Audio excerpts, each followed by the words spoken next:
December 23rd. We are fresh off of NFL Week 7, looking ahead into NFL Week 8. We still have Monday Night Football game tonight between the 49ers and the Vikings, so we will take that game into consideration when making some of our picks in this show.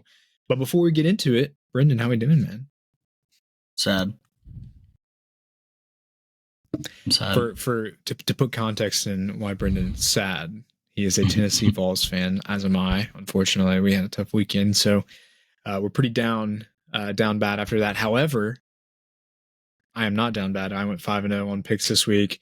The model went up above 50% yet again. You can find our model projections on Statlytics Twitter account. It is at Statlytics_. So we have projections for both the NFL and for college football. Make sure to find that information there. Also, I went 2-0 on beer bets, which was massive because it got me back even with Brendan. BJ was leading the charge for nearly the entire season on beer bets, but back at 500 against my boy. It was tough. I was worried about the Colts one there for a second. So yeah, I've never been down. Haven't been down yet. Either tied or winning. I'm sure we'll have one this week, and this will be the pivot point here. But yeah, I got him on the Colts at Colts plus 2.5. That one was a sweat, and then I got him on the Ravens, which was nice. They absolutely they murdered them. Yeah, they murdered the Lions in Baltimore. So that one felt good. That one felt really good. But yeah, a good week nonetheless, all around for Statlytics. So great week on the books. We're gonna look into the games for NFL Week 8. We got a couple of big game breakdowns that we want to give you guys, and then kind of go through a little bit of a quick shot at the end and give our rapid reactions to the opening line for NFL Week 8. Before we do that, guys, make sure to like and subscribe if you're watching on YouTube. We appreciate that. And also make sure to comment your favorite picks. We love scanning the crowd, seeing what you guys got cooked up on the books, and what insights you guys have that can bring to us. It definitely helps us out. It's fun reading y'all's picks. And, some of you guys are fans of teams that we're not fans of, and you keep up with them more so than we do. So your team better than everybody else does. So make sure to let us know what you have cooked up on the books, what player props, what picks, and so forth. So make sure to drop that in the comments. NFL Week 8, biggest game of the week. Bengals go to the 49ers. 49ers play tonight, so we haven't seen them play in Week 7 yet. Deebo Samuel's out for a couple weeks. It looks like CMC will play tonight, so I assume that he will also be available later in the week against the Bengals. It'll be a shorter week since it's Monday Night Football tonight for him. Bengals coming off of their bye. Maybe we see a different look Bengals after they had a chance to rejuvenate themselves. Joe Burrow had a little bit to rest himself, get that calf right. T. Higgins, he also had the injuries that he was dealing with, the rib problem and whatnot. So maybe they can all be healthy. Maybe they can come out here and give the 49ers a run from their money at home. Looking at the betting splits right now, opening up so far, 71% of the bets are on the 49ers. 62% of the money is on the 49ers. So the majority of the public is on the 49ers as expected. Right now, the 49ers are favored by 6 points. Excuse me. Not a full touchdown. 6 points ahead of the Bengals. Brendan, before we dive into it, let me know who you like in this game and why. Yeah, I feel like I haven't watched the Bengals in forever. I feel like they've been on bye for a couple weeks, but they haven't. I stand by what I've said beforehand about the 49ers being top 3 team on both sides of the ball. It being at home for the 49ers is good, but the 49ers are banged up, and the Bengals are coming off their bye. I expect them to go all gas, no brakes here, and I do think that they're going to cover that 6. I'm looking for Jamar and T to light it up a little bit, and I don't know if they're going to be able to run on the 49ers. I would lean towards no. Joe Mixon hasn't played very well this year so far, but, with Debo still out, I don't really know where they're going to look besides for Ayuk. And if McCaffrey gets more banged up this game, then, they got something to kind of worry about. So I will take the Bengals plus 6 on this. If it goes down anymore to like 5.5 or 5, I'm going to stay away. But I do like the Bengals to cover 6 here away against the 49ers next week. Yeah, I mean, at first I kind of initially like him at 6.5. So looking into the projections actually have San Francisco by 7.5. So the model thinks it should be San Francisco favored by a touchdown and a half, but it doesn't have data on this week's game yet, considering that they're the Monday Night Football game. So we will be publishing these projections later in the week, again, at our Twitter account, at Statletics_. You can see the updated projections for them there. So I'm going to wait to use the model against itself later in this week. But my initial reaction is I think anything south of a touchdown, the Bengals should be fair game in. Now, I will say the numbers do not bode well for the Bengals. They're 32nd in the league, dead last in the league in total offensive yards.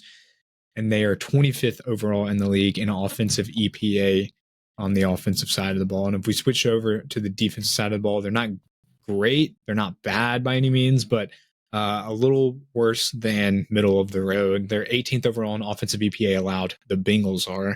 And then, of course, the 49ers, they're a top 5 team in the league on the defensive side of the ball in all metrics, notably 4th overall on defense or offensive EPA allowed on the defensive side of the ball. So, I mean, it's kind of a mismatch right now, statistically. And I think that's what Vegas is seeing. I think that's what everybody's models are seeing. But, we know that the Bengals have at least the offensive talent, the offensive production to be able to keep up in pace with any team in the league. That, no matter how good the defense is, it's just they haven't shown it this year. And so will this bye week be a pivotal moment for the Bengals in this season? I think it can be. I think that T. Higgins comes out healthy. I think Jamara is getting it going. I think Joe Burrow will be fully healthy, just about, if not at least 90%.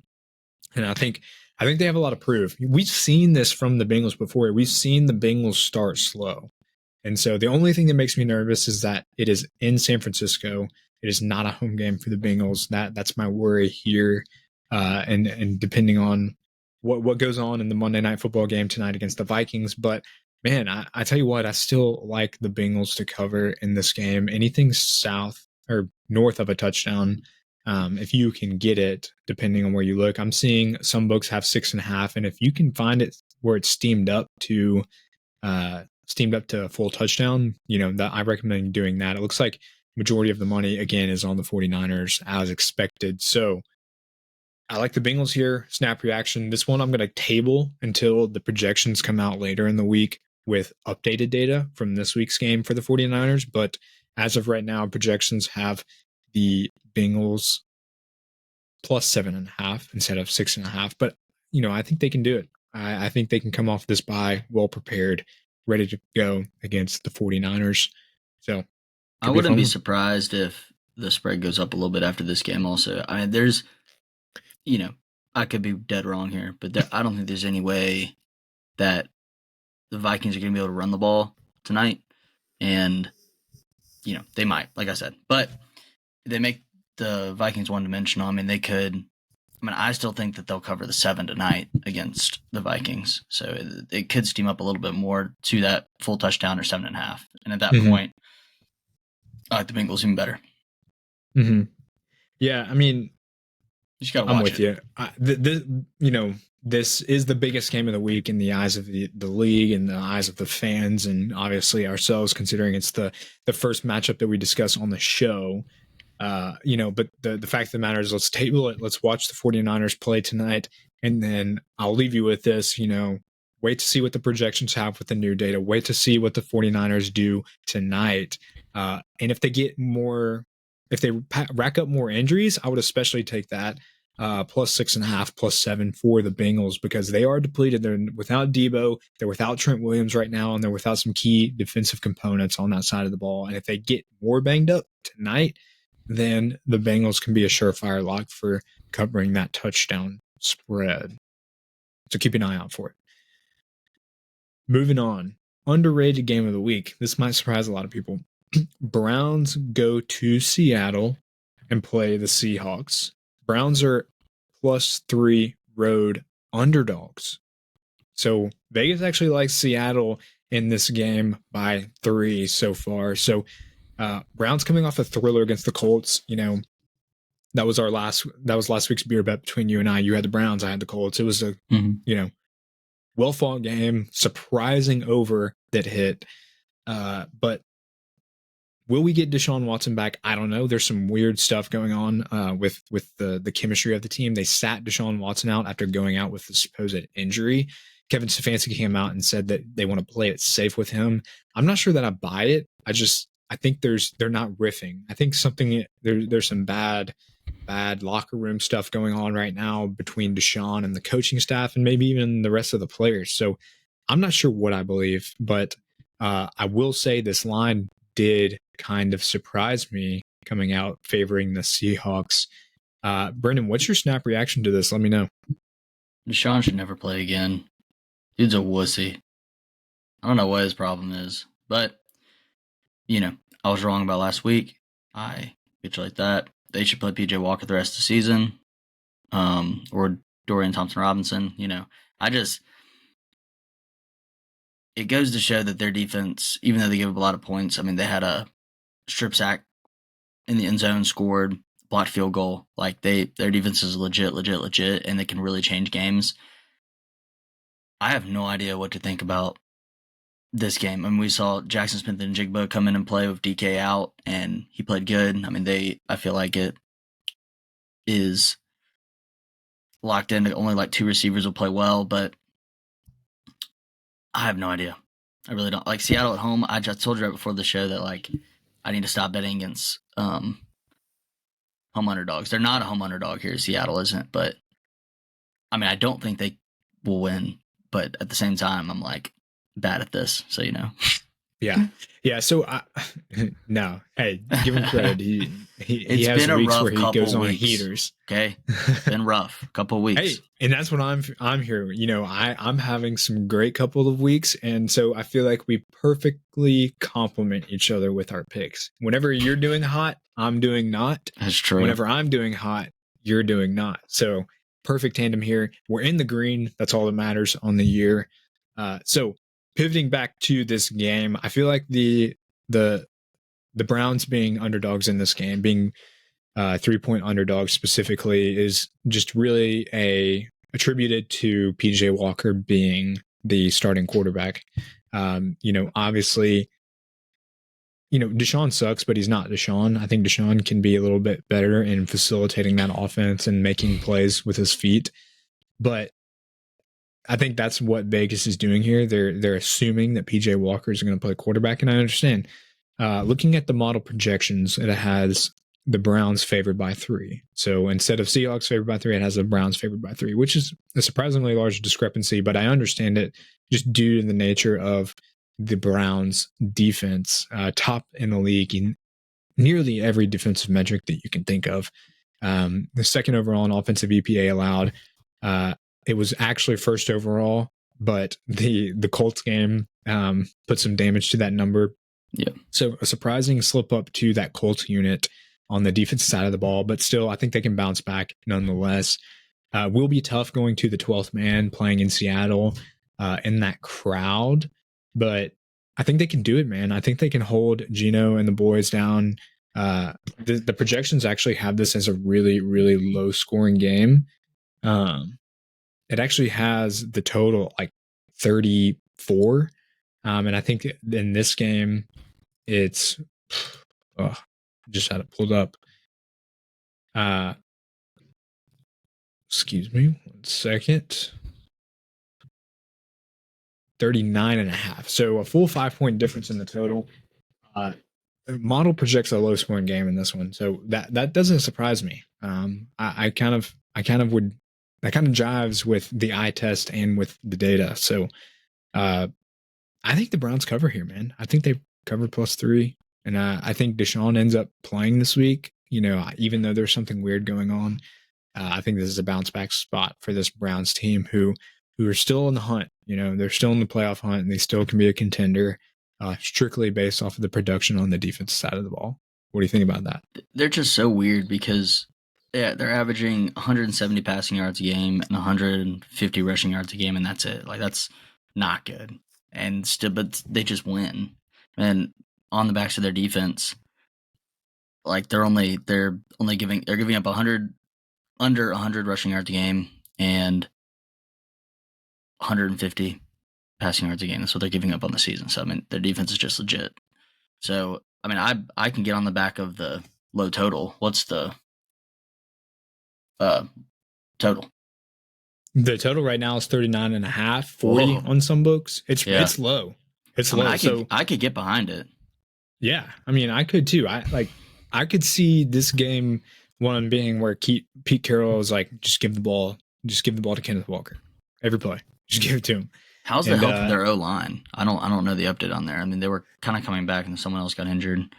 Yeah, I mean, every year the Seahawks struggle with the O line spot. It feels like every year, whether it's injuries or just lack of depth, the Seahawks never produce solid production on the offensive line. So, and that's kind of the same deal here. That's what we see. They're in the bottom half of the league in sacks allowed, bottom half in the league in run blocking grading, and bottom half in the league in pass blocking grading. So I'm not surprised. And this Browns defense is legit. Myles Garrett is a beast, dude. He had a game. You won't see this like in the box score or, obviously in the actual score, but Myles Garrett had a field day against this Colts offensive line. So was he the one that had the strip sack as well?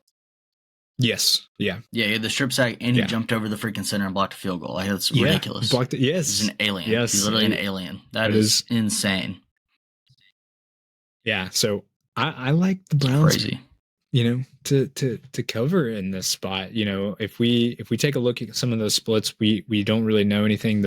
It's kind of 50-50 on both sides of the ball. So I think I'm going to take the Browns. Take the Browns to cover. Yeah, I like him in a bounce back spot. I can follow that. You've been hotter than me. We'll see. Hopefully I can keep this heater going. All right. Hey, moving on. One of the more anticipated matchups of this week, Rams coming off of a tough loss to the Steelers. I'm actually surprised the Steelers won that game.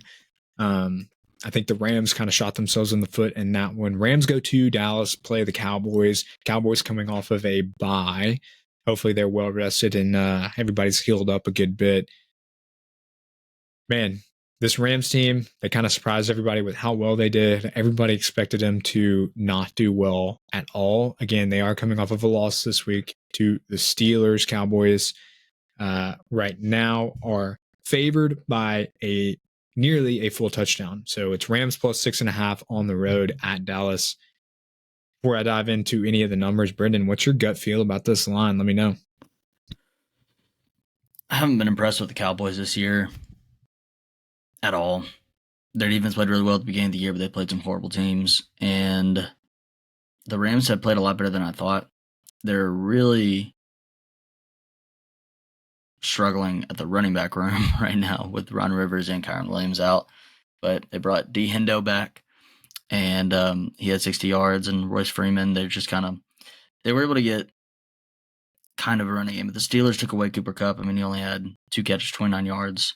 And they were able to capitalize on that. But Nakua had a really good game last week against the Steelers, good defense. And I have to feel like the Rams would cover a touchdown in Jerry World. I'm just not confident in the Cowboys. Yeah, I'm just not confident in the Cowboys right now. I never will be. But yeah, I mean it's a big spread. The Rams are capable. I think the Rams can cover here. Okay. Let's take a look at what the model projections have to say. The model actually likes Cowboys by 9. Yeah. So model is all over the Rams here. Yeah. I mean the Cowboys. Scarlett, dude, she's in love with the Cowboys, man. She's dirty. She is. She treats me well. She's above 50% every week, but sometimes she lets me down in some key matchup games. And the reason for this is some people or some teams, they don't have the the face value statistics that everybody kind of looks at, like total points, yards per game, and so forth. But they have really good key indicator metrics that models really like. One of those being EPA, air yards, pass rate over expectation, and so forth. And so teams see that and see opportunity, or the models see this at and sees opportunity and translate that into overall scores. So sometimes it's just Dallas doesn't do a good job of capitalizing on their opportunities, and maybe the model overshoots their score just due to that fact. So Dallas is really kind of a better team statistically, surprisingly. LA is more efficient on the offensive side of the ball. They haven't put up better raw numbers, but Dallas 11th overall in the league in offensive EPA, LA 6th overall in the league. So again, very efficient. We see that with the Rams or Sean McVay year in, year out. That's not surprising. Not surprising one bit. Defense side of the ball, that's where Dallas gets the nod here. 3rd overall in the league in offensive EPA allowed. Rams 20th overall in offensive EPA allowed. I think that's what the model is really seeing. There's a big discrepancy on the defensive side, especially at home. I will say, as much as I don't like the Dallas Cowboys, Jerry World gives them, a good 3 or 4 points according to the model itself. Home field advantage is key for the Dallas Cowboys here, and I think that's kind of what the model is seeing here as well. If we look at the betting splits, 37% of the tickets are on the Rams, 32% of the money, the handle is on the Rams. Dude, I think I like Dallas to cover the 6. I'm not going to lie. I have them written down. Take Dallas at 6. Wait to see if you can get it at 5.5. I don't think it's going to come down at 5.5. But I think anything south of a touchdown, I am going to actually take that for Dallas. I don't like Dallas as a team. I think Mike McCarthy is a fraud of a head coach, but they do have a lot of weapons on the offensive side of the ball. They have a top 5 defensive unit in the entire league. And I think at home, coming off a bye, being well rested with the extra week to prepare, they take down a Rams team who's kind of injured or riddled with injuries and coming off of a degrading loss to the Steelers. How do you feel about that? I think that's your opinion. Beer betting this? I prefer not, but we can. We beer betting this? You can if you want. You prefer not to beer bet? Well, I mean, there's got to be one in there. Let's do it. All right, fine. Let's do it. We'll table it. Put it on the board. Let me twist your arm. Beer bet let me number twist 1. your arm. Yeah. Here we go, baby. Here we go. Vikings go to the Packers. Vikings are 2.5-point road dogs. They played tonight, so we haven't seen how they fared against the 49ers at home.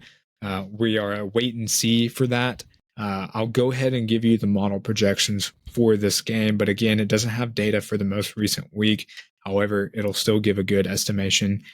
The model likes the Packers by 6 in this game. So really heavy on the Packers, surprisingly. I think this, 1, has to do with the home field advantage for the Packers. 2, there's a lot of opportunities that are left on the field for this Packers offense.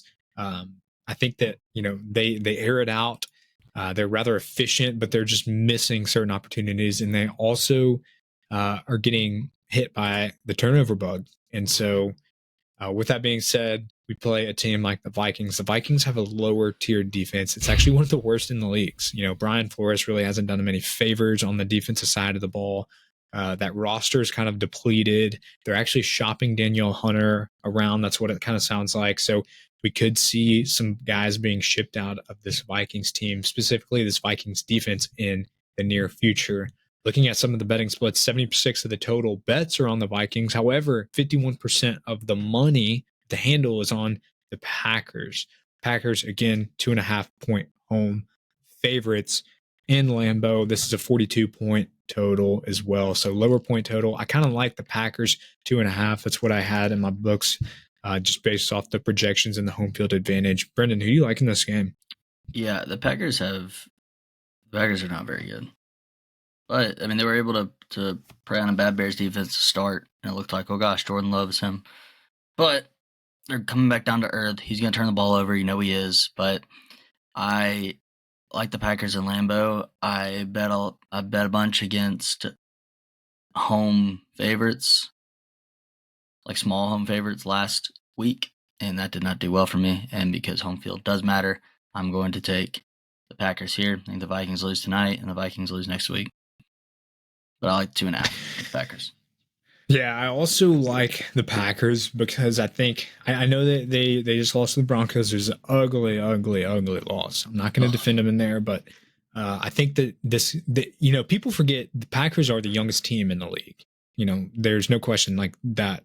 The using the age on the offense side of the ball, the Packers have the youngest offense in the entire NFL. So I think what they're doing is they're going through this coming of age processes and maturing together and then kind of forming a cohesive unit as a offensive unit and trying to kind of gain chemistry with each other and get a feel for what's going on and how that offense works. And I think it's slowly coming together. I think that this game in Lambeau is a get right spot for them, especially against one of the league worst defensive units. And we know this too. Packers defense always performs well above expectations at Lambeau outside of the game that they played against Detroit. I will not forgive them for that game. I was actually really upset because I took the Packers to cover against the Lions, but they got murdered by Dan Campbell's Fighting Lions. But outside of that, everything else fits pretty nice. Model likes them.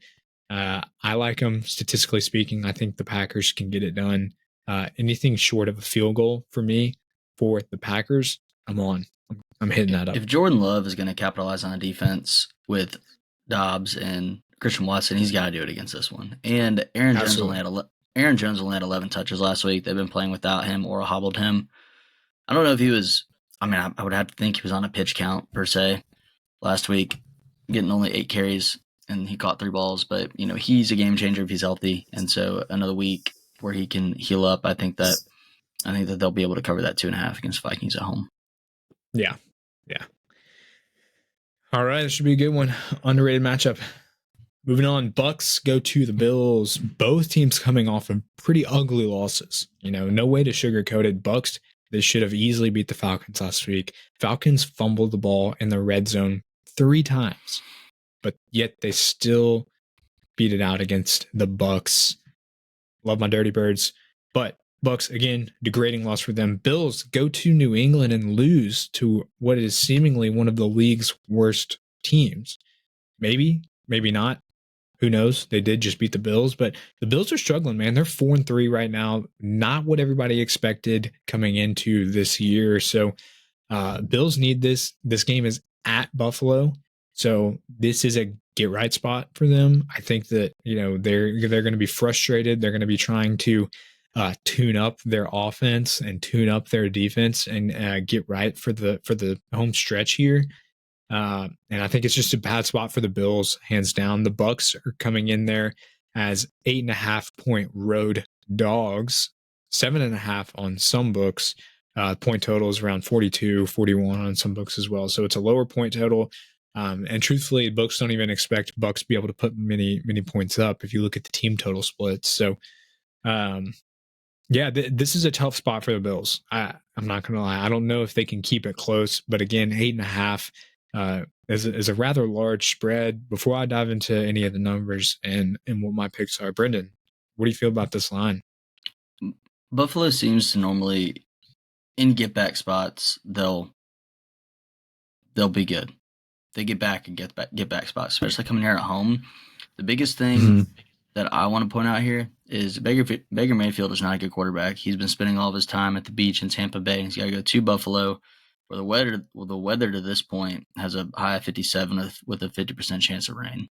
And I don't think he's going to be able to play very well quarterbacking a team there. So, and that's like something that's just really underrated. Looking at that when teams have to go up and play in Cleveland and in Buffalo when it's cold, and so I think the Buffalo is going to get right. And they're going to cover 8.5.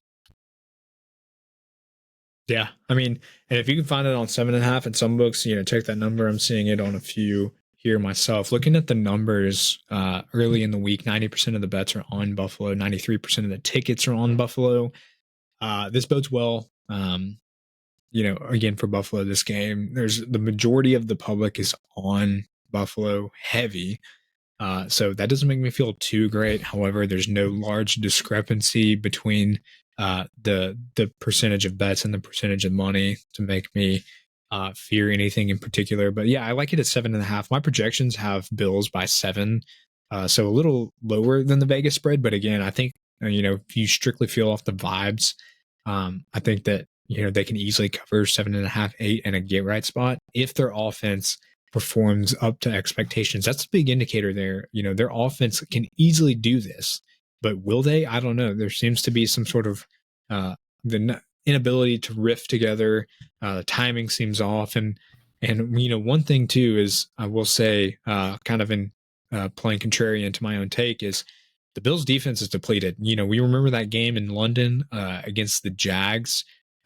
Matt Milano and like I feel like 4 key pieces on that defense got injured, and so Matt Milano specifically is out for the season with Achilles. That their defense is not too high right now. They're missing a lot of key components. They're no longer a top tier unit in the league, so they're gonna give up some points. But if their offense can get back and get right, I think they can definitely outscore Bucks. I kind of like Bills by 10 in this game and a get right spot at home. Is that what you're seeing? Is the line 10? No. I like them to win by 10. That's my prediction. Gotcha. Yeah. No, I'm seeing line at 7.5 right now. So that's what I would be officially putting in the books. I already got that line early. All right. Last big game matchup that we're going to talk about, and we'll rattle off some spread picks here at the end. Eagles go to the Commanders. Eagles just routed the Dolphins, it felt like, with some help by the referees. I got to acknowledge that. I think that the Dolphins definitely got gypped by the reffing crew. But still, the Eagles won pretty handily, 31-17 last night. Coming off a big win against the Dolphins. Eagles are favored at 6.5 on the road in Washington. Washington coming off a tough loss to the Giants. That was kind of a morale degrading loss. Looking at the betting splits pretty early on, 74% of the tickets are on Eagles. 94% of the handle is on the Eagles. There's a bit of concern. That's a 20% discrepancy between the two. That's definitely something to note. Something that may point you in Washington's direction. But model projections have Philly, and they have Philly heavy. They have Philly by 12 points in this game. So, snap reaction for me was to lay Philly 6.5 before it gets too high. But before I dive any more into my analysis, Brendan, how do you feel about this line? Let me know. Yeah, Philly is just, they lost to the Jets two weeks ago, but they are a dominant team. They are a good team. AJ Brown looks like a father among children out there. Jalen Hurts is playing good. They can run the ball. Their defense is freaking huge and full of Georgia Bulldogs. And they just got Kevin Byard also. I don't know if you saw that from the Titans. So Washington, I love deeply. But wow. Oh, I thought you were saying you love him as a pick. No, I just love them. But okay, they need to play Jacoby Brissett, man. they can't keep trotting Hal out there. But I think the Eagles are going to cover 6.5. I just think the actual skill level of the teams is completely different. I know it's in Washington; it's a division game, but I don't see anything that says that Washington can win this game or keep it real close. So I will rock with the Eagles minus 6.5. Well, the issue here is earlier in the season, we did see something crazy out of the Commanders. They did keep it close. They actually went to OT with the Philadelphia Eagles in Philly. So a lot of people are going to be using that game as a roadmap to bet this game, since it's especially at home for the Commanders. My recommendation for this game is one of two things. My projections are heavy on Philly. Of course, you can bet the projections if you want. It's, better than a coin flip chance that you get it right. However, I will say with the money that's coming in on the Eagles, this line opened up a couple weeks ago. DraftKings does early lines. It opened up around 4. I think for me personally, what I'm going to do is I'm going to wait for the books to steam this one up. And if it steams up high enough for me to take Philly, -8 or -7.5, then that's what I'm going to do. But if it stays south of a touchdown, I might, in fact, take the Commanders. I think, the Phillies defense on the road is not as great as they have been in the past. Still good, but not great. Some key metrics here. One particular that I like, offensive EPA allowed on the defensive side of the ball. Eagles are 14th in the league overall. Commanders are 26th. But that 14, last year, that was, anywhere between 2 and 6 last year for the Eagles. So we definitely see a drop off. Air yards allowed. Eagles 31st in the league in air yards allowed. So I think the Commanders can actually get it done. The only problem is we know Sam Howell gets sacked all the freaking time. This Phillies pass rush is going to have a field day. But I think this is a backdoor cover by Sam Howell and company here. And I think what I'm going to do is I'm going to wait for the public to steam this up because we're seeing a lot of money pouring in on the Eagles. So wait and see on this game. If you can get Philly or Commanders after the line is pushed up a good bit, that's what I'm going to do. But hey, that's neither here nor there. Just giving you the facts that you need to make a proper pick. That wraps it up for the big game breakdowns. Hey, let's do a little. Hear about it. I can't until I know the official line. It's official right now. You will officially give me the line of Washington plus 7.5.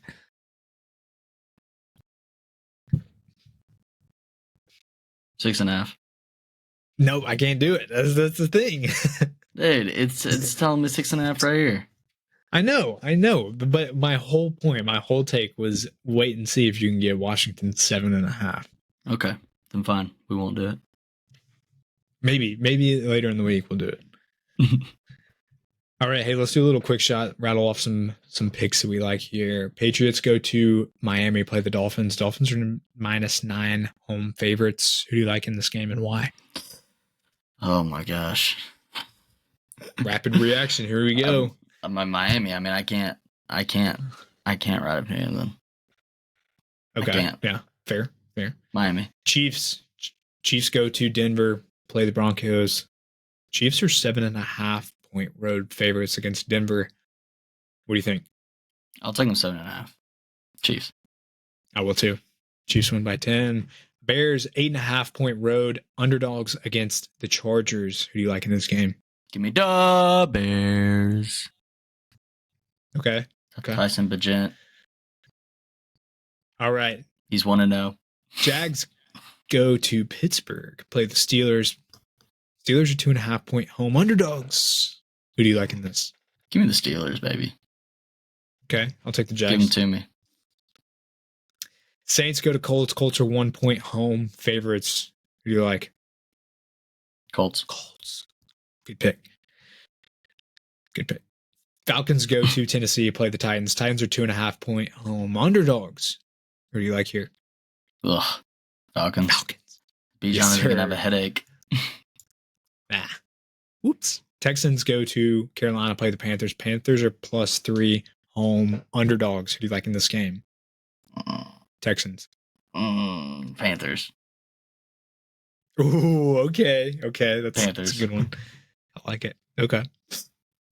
Jets play the Giants this week, so could be a fun one, maybe. Jets are 2.5-point road favorites. I guess road, New York, all the same. Road favorites. Who do you like to cover? Do they play in the same stadium? Yeah. Don't they play in no? Yeah. Oh man. Jets. Okay. Heard.